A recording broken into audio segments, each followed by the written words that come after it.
We are live. All right. In the interest of being respectful of everyone's time, let's go ahead and get started. So, hi, John. Thanks for joining the webinar and agreeing to a conversation around the nuances of building a successful pricing strategy for SaaS products. Whether it's Netflix or your ISP sending notices of impending increases or drastic plan changes that alienate an entire user base like Evernote did back in 2016, a successful pricing strategy needs to be well thought out and take into consideration a lot of factors that we'll discuss today. So, John, if you wouldn't mind, let's start with you telling us a bit about yourself.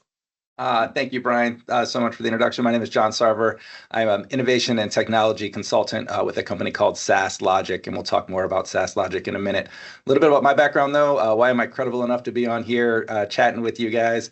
The reality is, Saaslogic got built a few years ago to really help identify not really identify, but we've identified a couple problems in the space that we're really trying to overcome. And these are problems that I've seen over my career. When you look at providing IT services and building out products for customers, we continue to see the same problem over and over again. And that sort of was the genesis of the history of why we started building it.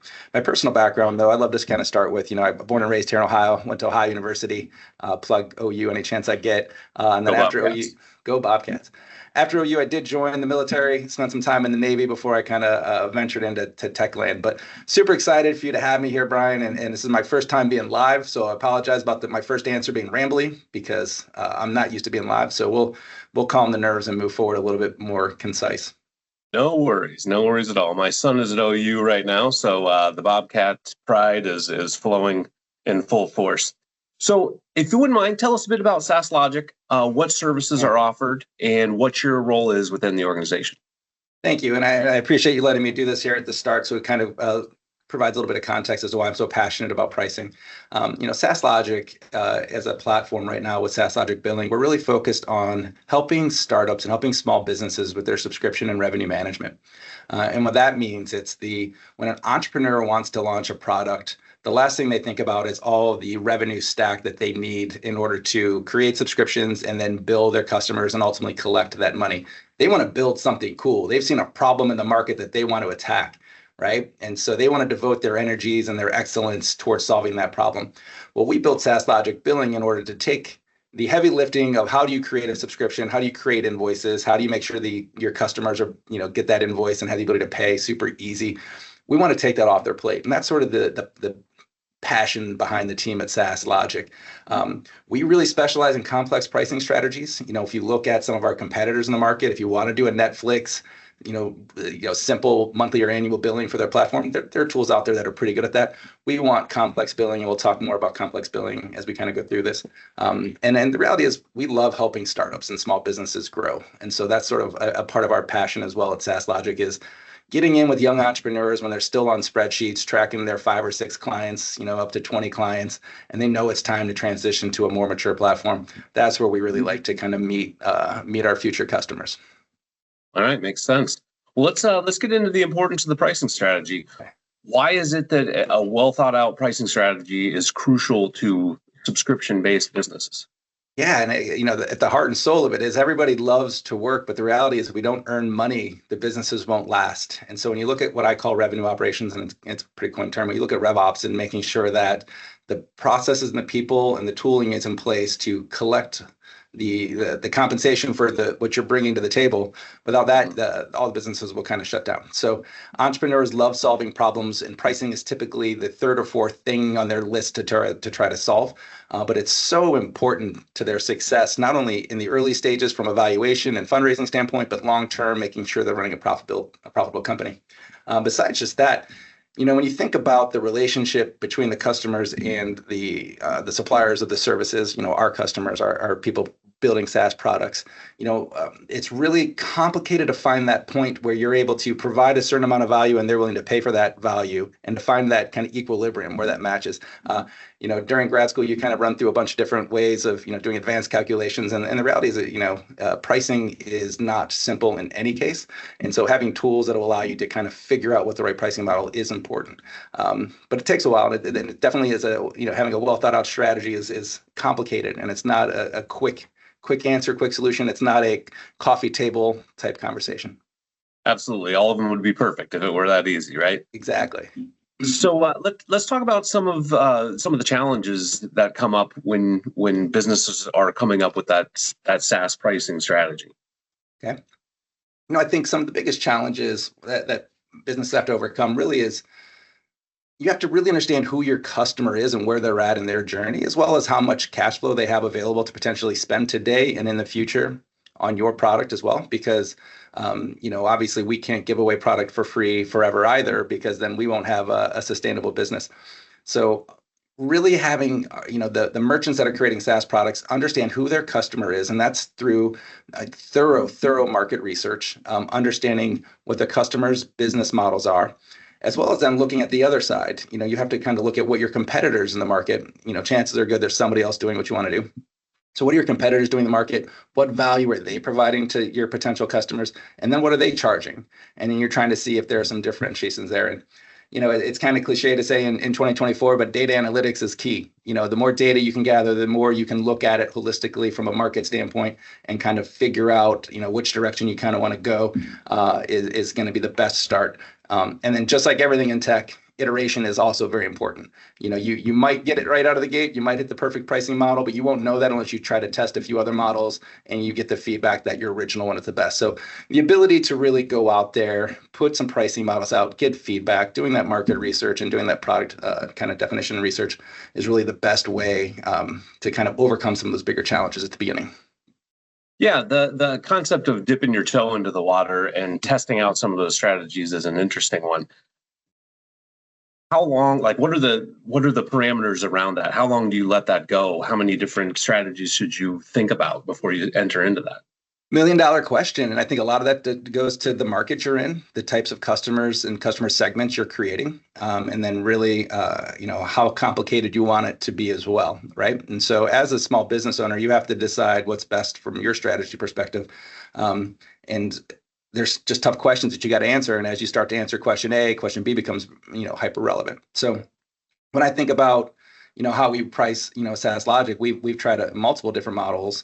And ultimately, we found that there are some customers that just prefer your monthly fee. They want to know predictable, here's what I'm going to pay every month to use your platform. We've got other customers for many reasons that would prefer usage-based pricing. And they want to pay for, the quantity of services that our system gives them. In our case, it's, generating invoices and collecting revenue. We found that out by conducting a lot of market research and a lot of, understanding of what's out there in the market. And the reality is we're also just consistently flexible. We just keep having conversations and learning. So I don't know if I answered your question directly. Feel free to ask a follow-up if I kind of missed the mark. No, all right. No, that's good. And bringing up the different facets of the things that you have to consider when doing this, can you walk us through the components of developing that pricing strategy? What are the different things you need to consider? Yeah, I think understanding the value you bring to your customer is probably the key. And when you think about why you're in business, you're doing it because you think you're solving a problem for somebody that they're going to be willing to pay you for. Well, how much are they willing to pay you? How much value are you giving them? And in a lot of cases, especially in SaaS businesses, if they're B2B, it's, how much time are you saving of employees? Are you able to make them more productive? Are you able to save, spend for some other reasons? If it's B2C, how much value is the end consumer getting out of your product? So you need to understand that, especially if you're doing value-based pricing, so you can sort of then figure out what the price points you should take to the market are. And in order to do that, you really have to understand your customer. You have to segment the market deep enough to really understand what are they looking for? What is the value for that? You might have two market segments. We're working with a transportation company that, they're hitting different market segments, and their price points that the different segments are willing to pay are substantially different, and so it's working within that context of understanding the segment in order to really understand value. And then, you're gonna hear me say this over and over again because I've been in tech long enough. Testing and iterating. It really does, it sounds cheesy, but kind of A/B testing some pricing, having conversations and roundtables, doing just general market research and sending out, just more market research email saying, what do you think, is truly imperative to breaking down and understanding all of it. And then lastly, it's clear communication and expectation setting. I think all too often, especially in America with purchasing and consuming, product here, there's a lot of hidden fees. There's a lot of you get this, but you don't get this if you get this plan. So as you're thinking about your pricing strategy and creating that winning pricing strategy, it's understanding the value you're bringing, and then clearly communicating the value for that price point. And then if you're offering different buckets, so to speak, or different plans, really clearly identifying what is unique between plan A and plan B and plan C, especially if they're all at different price points. So, like our mothers told us, honesty is the key, huh? I like it. Very good. Can you share a real world example, a case study from, where you've seen the pricing strategy really make a significant impact? Yeah, I think when I think about this one, one of the folks we worked with is heavy. They actually had what I would call like a standard flat package. You had your gold, your silver, and your bronze. And what we found in conversations with them is, while their customers were accepting of that plan, they had a lot of variability in services that were being offered because it was more of a consumption-based model. They had the ability to look at API usage as a potential variable that could be monetized. And so some of their customers were paying the flat fee and getting a ton of usage out, while others weren't. And so in kind of working with them and understanding and interviewing their customers, they were actually able to create what I would call more of like a hybrid plan that lowered the monthly fee. So your gold and silver, your bronze price went down, but then added a usage-based component. They ended up increasing their revenue by doing this model, but also increased customer satisfaction. The companies that ended up paying a little bit more understood why. They were getting a higher consumption, and they were able to clearly communicate the whys during the pricing change, so it worked well. And then obviously the companies that were a little bit smaller and weren't doing as much business were actually able to save a little bit out of the gate. And that's great, especially in our types of business, because we want to be a part of everyone's growth strategy. So by kind of allowing that lower price as they're growing and then having that commitment long term, they were really able to increase top line, increase customer satisfaction, which ultimately reduces churn. And a happy customer is a long customer. Very good. So how can SaaS companies leverage tiered pricing to their advantage? So kind of going back to, we just talked a little bit about tiered pricing. And again, I guess just for kind of just to kind of baseline my definition of tiered pricing, at least, it's really when you kind of have, if you look at number of users and your first 10 users, you're going to pay a certain price, then users 11 through 20, you're going to pay a different price, and then 21 through 30, pay a different price. Whether it's users, API calls, or anything that sort of you can count fits into that model. And where I think it could be leveraged, it really is when you understand your ICP and you have, kind of in that example that I just used, segments of customers that just are different for whatever reason, whether it's company size. Obviously small companies might need 5 seats, but larger companies might need 500 seats, or API usage. Being able to segment your companies down will allow you to provide better tiers for it. The other nice thing about it allows you for better upselling. As companies grow, your higher tiers become more valuable to them, and maybe it exposes and opens up more features and more benefits for them. And then the reality is there's the flexibility and scalability. It allows the customers to grow with your product. It's not forcing them to pay too much out of pocket when they're probably a little bit cash strapped to begin with. So it allows them to sort of really take a step back and say, I'm providing great value to my customer. I want to be a part of their growth journey. I'm not going to try to take too much capital out of the gate now. Then I'm going to let them sort of use usage-based tier to pay what they use. And then as they hit the higher buckets and higher tiers, obviously revenue increases. Very good. One of the popular topics right now is around AI. In your experience, and I know that AI is relatively new, especially in how it's being implemented with a variety of different things. Have you seen it crept into pricing models or anything like that?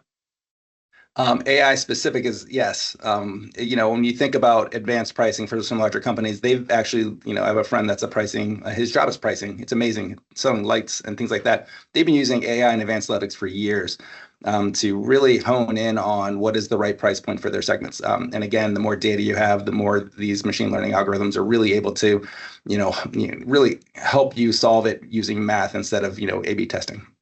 So it's been around for a while. I think what I'm pretty excited about is, this concept of, large language models and some of this generative AI that's coming. Anoop, who's our product owner for Saaslogic, and I have had fun coffee conversations about how, dynamic pricing might be able to be, or at least, as you're, looking as a merchant or as a small business owner to create your products and plans, having a conversation with an agent or LLM agent that is a pricing expert. It's trained to be a pricing expert. It's trained to know like all the top strategies. And then as a part of, our tool, having a conversation about, all right, here's the product I'm selling. How should I monetize it? And using sort of this artificial intelligence, generative AI concept to have a conversation with an expert that is actually just a computer. We do see that coming. Obviously, I think the world sees that coming. So we're really excited about, implementing that type of technology within Saaslogic and supporting sort of the evolution of that type of agent interaction within computer platforms. Yeah, it'll be interesting to see how that impacts everything going forward. You think about it from not only just a pricing standpoint, but how much I'm paying. But imagine if subscription plans were completely flexible. Like, all of a sudden, maybe you even turn over the creation of the plan to an agent that gets to know the potential customer, the prospect, knows what my value proposition is, and then it helps sort of even potentially negotiate what's the best price and the best plan for that person. What features do they really need? How much value do those features bring to the table? How much, are they willing to pay for that? I'm excited to see where that goes. Yeah, that I think feels like we're breaking new ground here. We might need to patent that. I'm on it. Recording this, patent that. Is it? Yeah, this is documentation. We're good. That's right. Oh, that's a good point. Good point. So, what are some innovative pricing models that you're seeing SaaS businesses incorporate today? I think the one that people love to talk about is a freemium model. It's been around, but I'd still say it's innovative. It gets you in the door, right? Like, the hardest part is getting people in the door, and you're providing value to them at, the only cost is their time to use your platform. They don't have any expense to get in and start trying it. And when you think about products like HubSpot, offering a CRM for free and then allowing you to easily see all the available features that are there if you decide to pay for the upgrades, it's very powerful. The easiest person to convert somebody already in your system.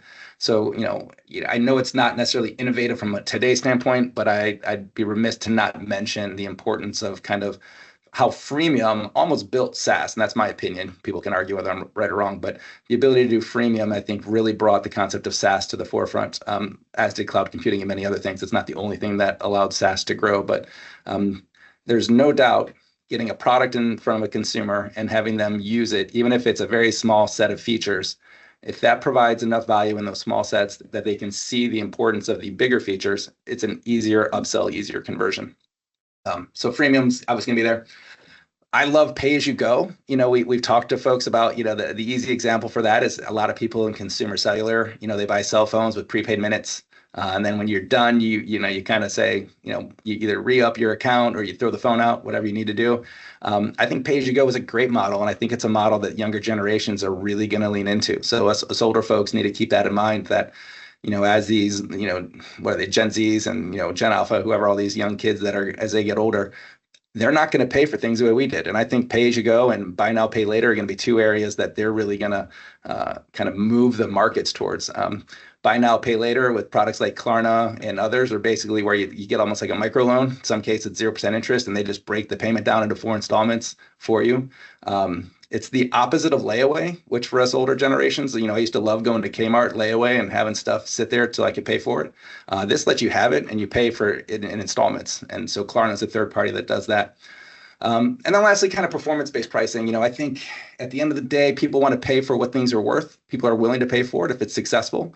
And so creating a pricing model that really takes in, different variables that everyone agrees to are important, and then charging your customers how much they actually, use your system, and then how much value they got out of it, and letting that be a little more variable. So rambled through those 4 different ones, but I hope they make sense. If you have any questions, any specific ones, feel free.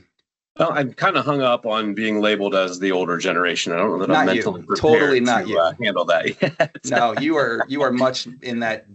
No, you're not. Sorry, I can't lie. No, we can't even lie about that. So you mentioned the pay-as-you-go. How can usage-based pricing benefit both parties, the company that's offering it and the customer that's using? So when I think the person using, I'll start there because that's the easier of the two. I think clearly, we again, most consumers don't mind paying for what value they get out of things. And so being able to say, if you used, 1,000, API calls, that's going to be $100. People will prefer that. And it's honestly, it's pretty common. It's what we do with electrical. It's what we do with water. A lot of our, just general utilities have already been kind of pay as you go for a while. So moving it over to the, the consumer side isn't going to be too difficult.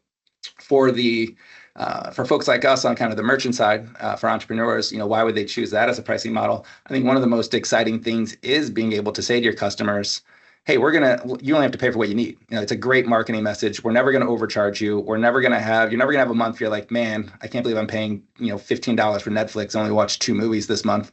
You're going to pay for what you consume via that product and services. It's an amazing message as a merchant to your customers, and kind of alleviates a lot of potential hurdles in the sales process. So I think that's one of the bigger issues. It does make predicting revenue a little bit more difficult, especially when you're smaller and you don't have that many customers on board to kind of do some more, clustering of users and then doing some analytics around that, cohorting of users.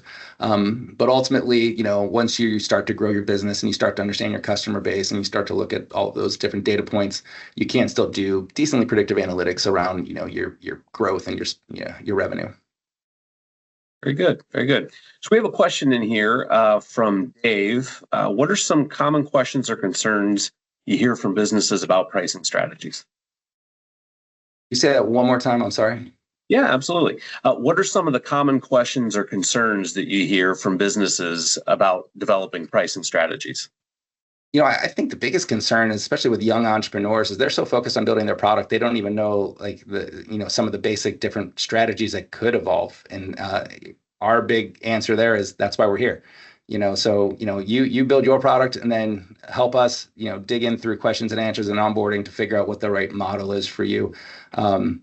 And that's kind of truly the biggest question that really gets us going and gets us in deep conversations with our prospects and ultimately our customers. It's helping them explore and understand that pricing isn't a simple thing. You can't just say, I think I should charge this. There's more to it.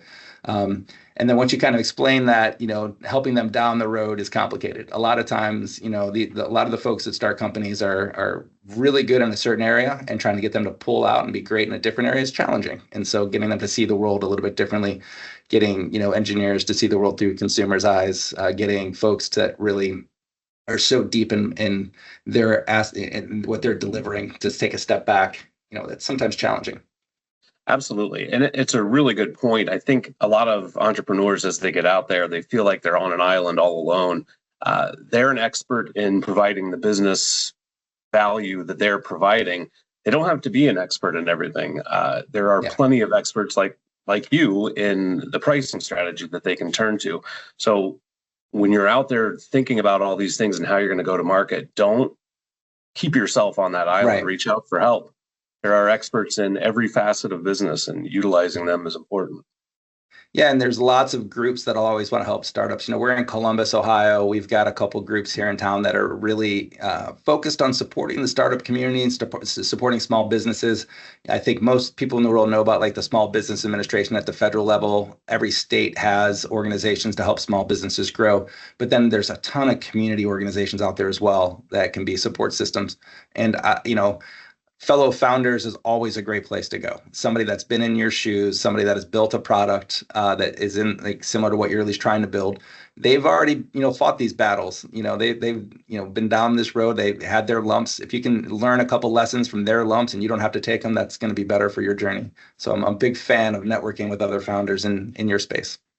Absolutely. It seems to be a calling card for the people that see the most success. Yeah. If anybody in the audience has a question, feel free to send it in now. But I do have one other question that was sent in. Okay. What advice would you give to SaaS businesses looking to refine their pricing strategy? I think the first thing is interview your customers. I think all too often we talk to our customers about features. We talk to them about how things are going, especially if they're running into any bugs or any issues. We do a great job. I think most in customer success roles do a great job of working with customers on that.